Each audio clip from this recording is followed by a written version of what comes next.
I never thought I'd be the kind of woman who would destroy a man's life. But then again, I never thought my boss would try to destroy mine first. Right now, I'm holding something in my hands that could end everything. A single piece of paper that holds the power to make or break lives. My hands are shaking as I stare at it.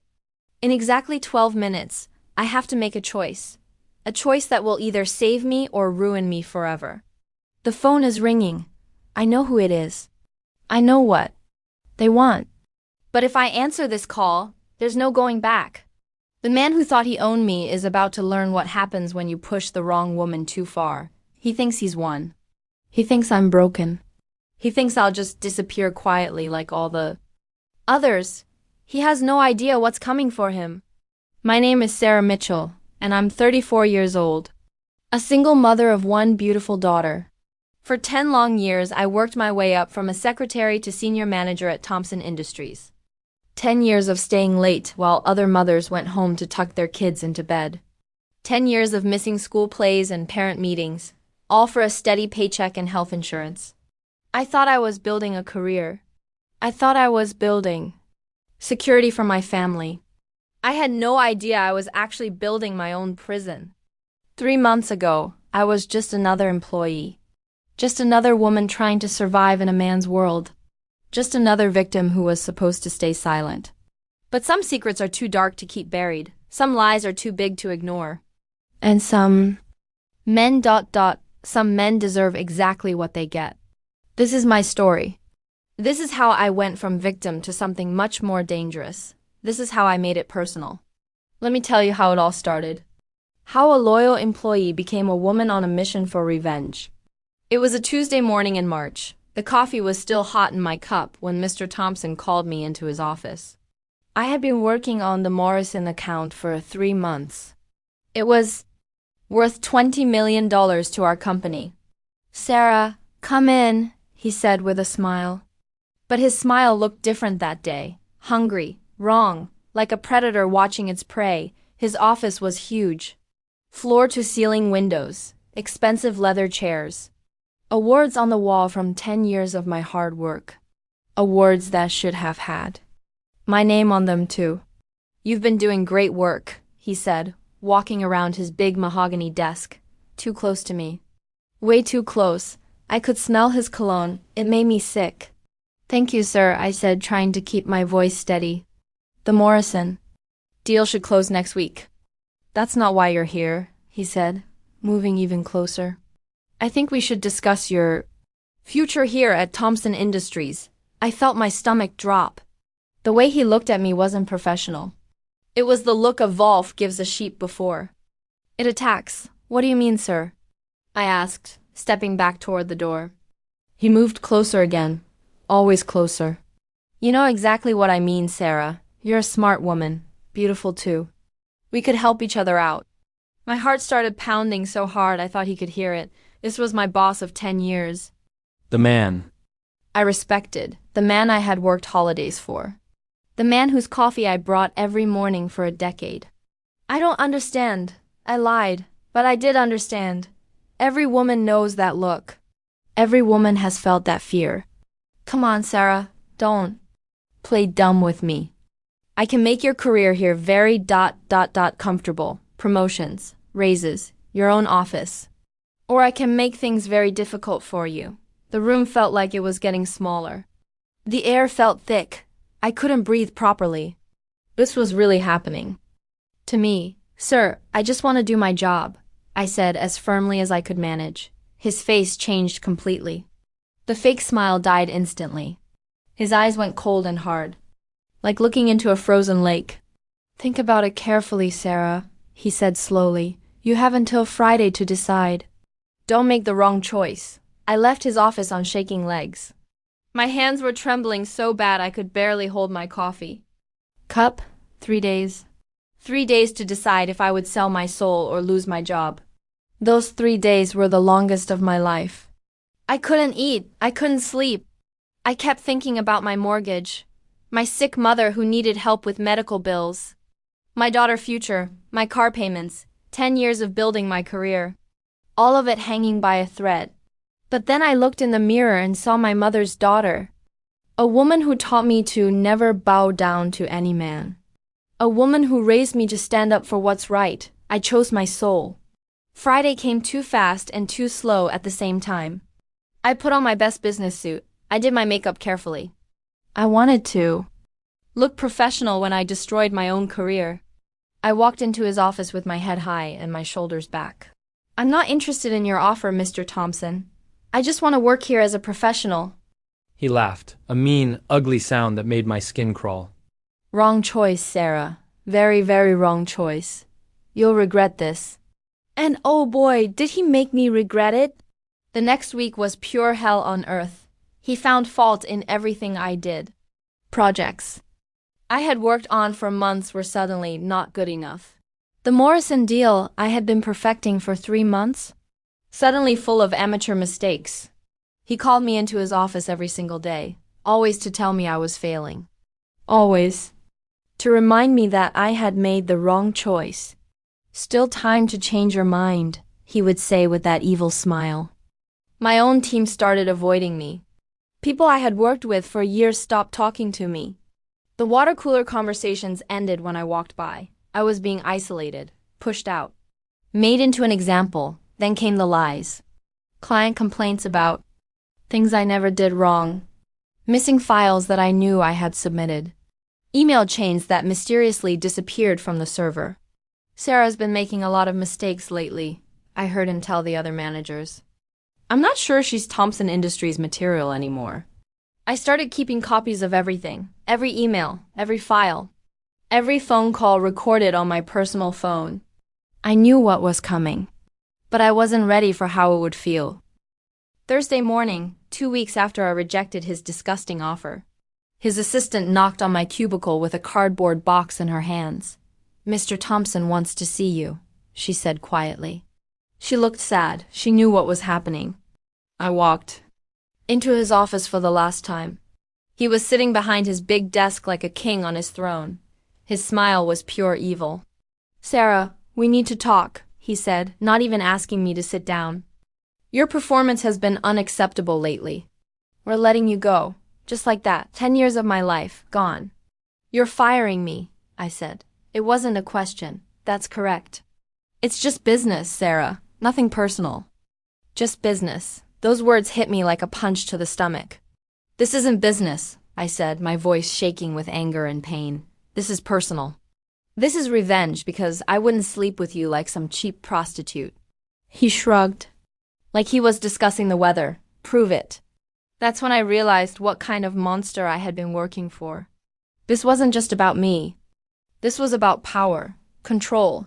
This was about a man who thought he owned every woman who worked for him. I grabbed my box of personal items and walked out. 10 years of loyalty, gone. 10 years of hard work, wasted. 10 years of believing in a man who was nothing but a snake in an expensive suit. But as I sat in my car in the parking lot, crying and broken, something inside me changed. The sadness turned to anger. The hurt turned to rage. And the rage turned to something much more dangerous, determination. He said it was just business. Fine. I would show him what real business looked like. I drove home to my small apartment and did something I had never done before in my adult life. I got drunk. I drank a whole bottle of wine. I cried until my eyes were red and swollen. I screamed at the walls until my voice was hoarse, and then I got to work. 10 years in that company taught me everything about how it worked. I knew where every important file was kept. I knew every password because I had helped set up their security system in 2018. I knew every dirty little secret because I had been Thompson's right-hand woman. And Thompson Industries had a lot of secrets. It took me 3 days to hack into their computer system. Yes, I said hack. 10 years of working closely with their IT department taught me more than they realized. I knew their firewalls. I knew their backup systems. I knew everything. What I found in those computer files made my blood run cold. Thompson wasn't just a sexual predator. He was a criminal, a thief, a man who had been stealing from his own clients for years. The company was moving money from client accounts into fake overseas accounts. Millions of dollars. Money that belonged to people who trusted Thompson Industries with their investments. Fake contracts with companies that didn't exist. Bills for services never provided. Tax documents that were completely false. This wasn't just bad business. This was organized crime, but that wasn't even the worst part. Thompson had been doing this for at least 7 years. And he wasn't working alone. 3 other managers were involved. People I had worked with. People I had trusted. People who smiled at me every morning while they stole from innocent clients. I printed everything. Bank records showing wire transfers to fake accounts. Email chains discussing how to hide the stolen money. Phone records of calls to offshore banks. Contracts for services that were never provided.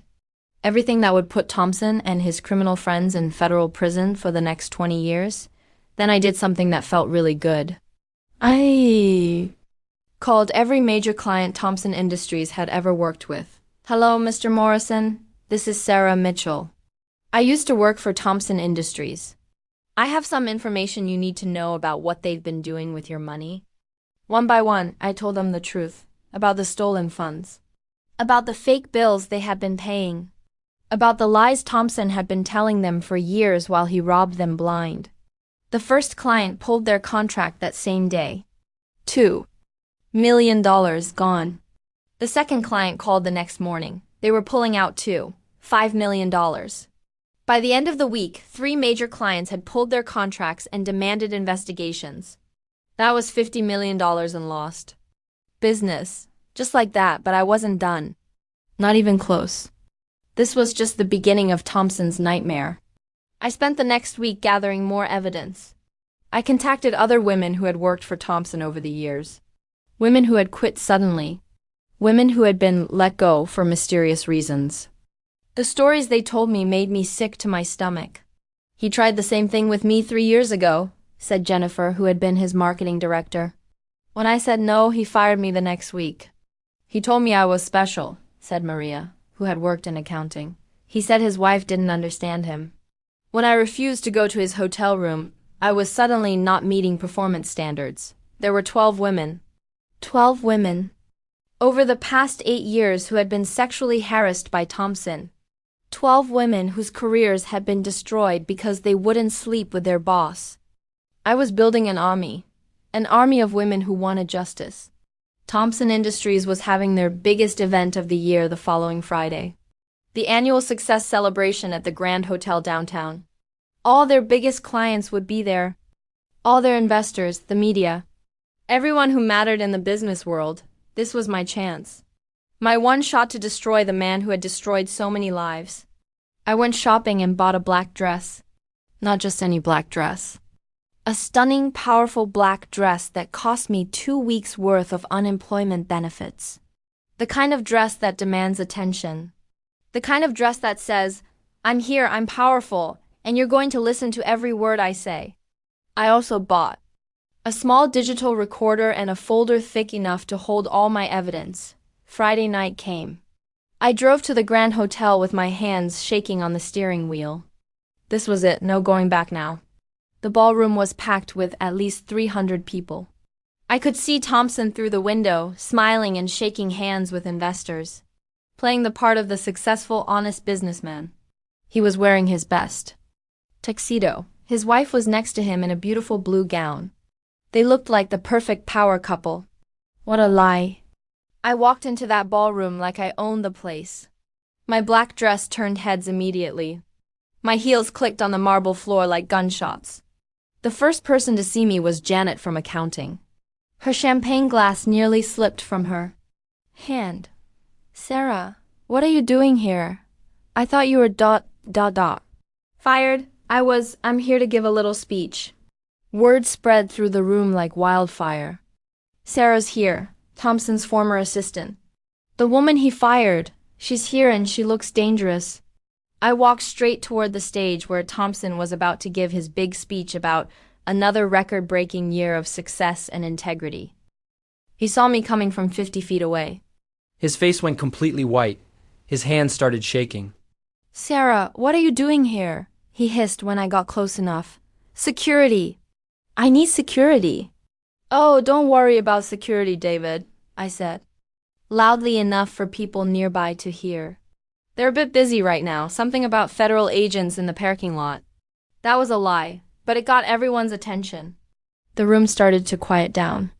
People sensed drama coming. Ladies and gentlemen, I said, walking up to the microphone before Thompson could stop me. My name is Sarah Mitchell. Until 2 weeks ago, I worked for Thompson Industries for 10 loyal years. My voice was clear and strong. Every person in that room was looking at me. Thompson tried to grab the microphone from my hands. Sarah, stop this right now. You're trespassing. This is harassment. Tonight, I continued, holding the microphone away from him, I'm here to tell you the truth about your beloved CEO and his company. The crowd was completely silent now. You could hear a pin drop. Phones started coming out. People started recording. The truth about how David Thompson has been stealing millions of dollars from his clients. Gasps echoed through the ballroom. Thompson's face was bright red now. She's lying, he shouted. She's a disgruntled employee who was fired for poor performance. Don't listen to her. I reached into my purse and pulled out my thick folder of evidence. I have bank records, I said, holding up the papers high so everyone could see them. I have emails. I have recorded phone calls. I have contracts for fake companies. I have everything. The room exploded into chaos. People started shouting questions. Investors pushed toward the stage. The media smelled blood in the water. But then something happened that I didn't expect. Something that made my revenge even sweeter than I had imagined. A woman in the back of the room stood up slowly. She was crying, but her voice was strong. He's also been sexually harassing women for years, she shouted. He's been sleeping with employees and threatening their jobs. It was Jennifer, my former co-worker. She had come to support me. Another woman stood up. Then another, then 5 more, then 10 more. He promised me a promotion if I slept with him, one woman said with tears streaming down her face. He told me his marriage was over and that he loved me, said another. He said I was the only one, that I was special, cried a third woman. He fired me when I refused to go to his hotel room, said a fourth. The room was complete chaos now. Thompson's perfect evening was turning into a nightmare in real time. But the person I felt worst for was his wife. Mrs. Thompson had been sitting at the head table, proud of her husband's success. Now she was standing slowly, her face like carved stone. David, she said quietly, but somehow everyone in that silent room heard her crystal clear voice. Is this true? Any of this? Thompson couldn't speak. He just stood there opening and closing his mouth like a fish out of water. His wife of 25 years picked up her champagne glass and threw the contents right in his face. 25 years of marriage. She screamed loud enough for the whole room to hear. 25 years of lies. 25 years of being made a fool. That's when the real FBI agents walked through the ballroom doors. I had called them that morning and told them exactly where to find David Thompson at exactly 9 p.m. David Thompson, you're under arrest for fraud, embezzlement, money laundering, and tax evasion. The lead agent was a woman. She looked Thompson right in the eyes as she spoke. You have the right to remain silent. Anything you say can and will be used against you in a court of law. They put handcuffs on him right there on the stage, in front of 300 people. In front of the cameras. In front of his wife and his victims and his business partners. The clicking of those handcuffs was the most beautiful sound I had ever heard. This is your fault. He screamed at me as they dragged him toward the door. You destroyed everything. You ruined my life. I grabbed the microphone one last time. No, David, I said calmly, my voice echoing through the ballroom. You destroyed everything. You ruined your own life. I just made sure everyone knew the truth about what kind of man you really are. The crowd started clapping. Slowly at first, then louder and louder until the whole room was giving me a standing ovation. I had done it. I had destroyed the monster who thought he was untouchable. The next few months were like a tornado of activity. The FBI investigation uncovered even more crimes than I had found. Thompson had stolen over $15 million from client accounts. He had evaded taxes for 7 years. He had bribed city officials to get building permits. The trial made national news. CEO arrested at company party by former employee was the headline in the Wall Street Journal. Thompson got 15 years in federal prison. His 3 criminal partners got 10 years each. None of them would be eligible for parole for at least 7 years. His wife divorced him immediately and took half of everything he had left, which wasn't much after the lawyers and fines. Thompson Industries went completely bankrupt within 3 months. All their remaining clients left. All their investors pulled out. The company that I had given 10 years of my life to was dead and buried. The building where I used to work was sold to pay back some of the stolen money. But here's the twist that nobody saw coming. The twist that turned my revenge into something even better.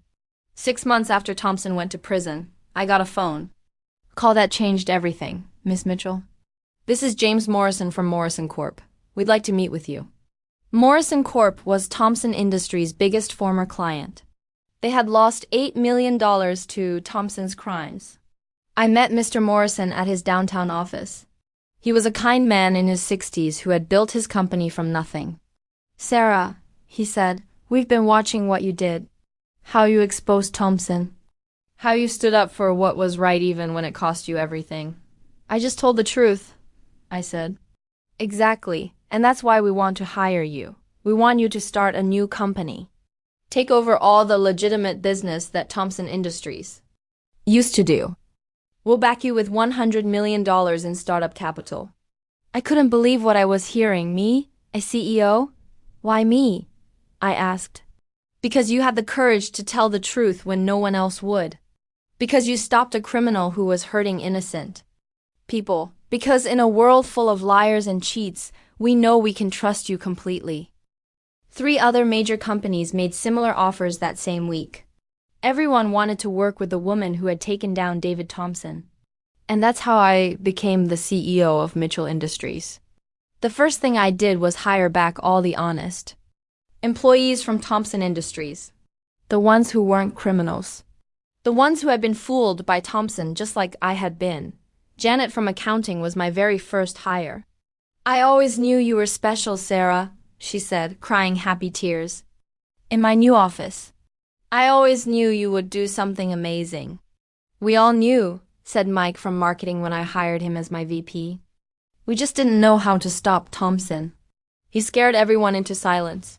It turned out that Thompson had been bullying and intimidating people for years, making everyone afraid to speak up, making everyone afraid to tell the truth about what they saw. But fear has a funny way of disappearing when the truth comes out. My new company grew incredibly fast. We had honest contracts with fair prices. We had happy employees who felt safe and respected. We had satisfied clients who trusted us completely.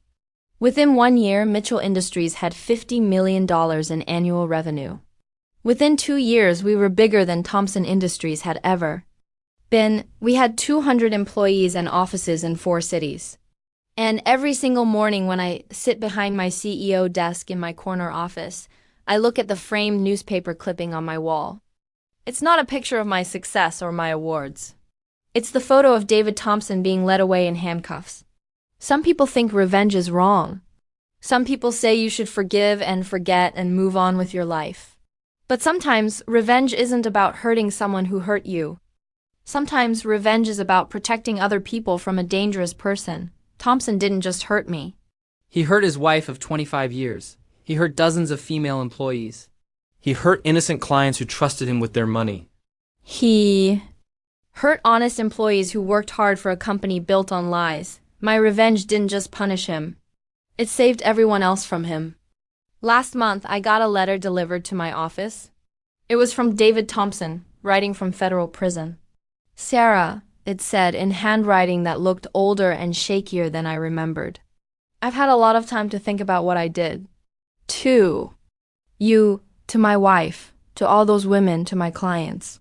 I was wrong about everything. I was a monster who destroyed lives for money and power. You were right to expose me. I hope that someday you might find it in your heart to forgive me. I know. I don't deserve it. But I'm trying to become a better person in here. I'm sorry for everything. I read that letter 3 times. Then I walked over to my paper shredder and destroyed it. Some things don't deserve forgiveness. Some people don't deserve second chances. Some actions are so evil that the only appropriate response is complete destruction. Thompson destroyed my career, my financial security, and my trust in people. He tried to destroy my integrity and my self-respect. But in the end, I didn't just survive his attack on my life. I built something bigger and better from the ashes of his empire. He said it was just business when he fired me for refusing to be his sexual victim. But when I destroyed his life, exposed his crimes, stole his clients, bankrupted his company, and built my own empire while he rotted in federal prison, that was personal. That was justice. That was revenge. And I'm not sorry about it. Not for 1 single second. Because sometimes, making it personal is exactly what the world needs. Sometimes, revenge is just another word for justice. And justice, my friends, is always personal. The best revenge isn't just living well. The best revenge is making sure the people who hurt you can never hurt anyone else ever again. Thompson learned that lesson the hard way. And I'm still here, stronger than ever, to make sure he never forgets it.